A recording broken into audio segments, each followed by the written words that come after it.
Қайырлы күн, қалдарыңыз қалай? Каналыма лайк басып, тіркеліп, қоңыраушаны басып қойыңыздар.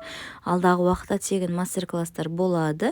Бүгін осындай дайын тұрған эко-декорымызды сәндейтін боламыз, яғни декоративті әдемі бұйымдар қазір трендте болып жатыр. Бізге осындай лак қажет болады, глянцевый лак. Соған кесочканың көмегімен біз қазір декорымызға жағатын боламыз. Қараңыздар, осылай бірінші кеуіп тұрған декорымызға бір слой жағып шығамыз. Жағып шыққаннан кейін оның бетіне қазір сәндік үшін гүлімізді қоятын боламыз. Ескере кететін жайт, біздің бұйымымыз толығымен кепкен болу қажет. Осылайынан гүлімізді қоюларыңыз қажет.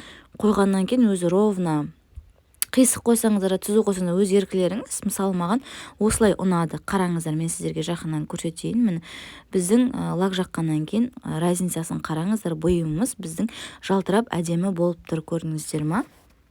Енді біз гүлімізді орнаттық қой.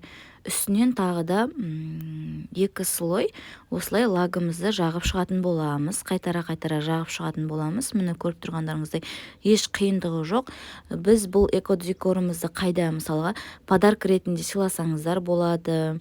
Одан кейін спальный комнаталарға қойсаңыздар, әйелдер, қыз-келіншектер жаңағы бижутерия деген секілді заттарын салып қоюға арналған. Разницасын қараңыздар. Бетінде бұл защитный лак жағылып жатыр.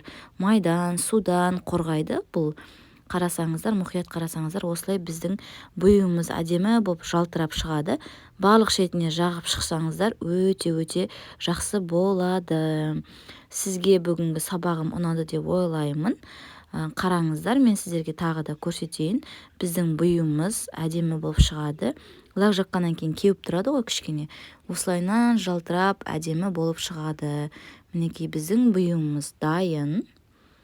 Сау болыңыздар. Рахмет көптен көп.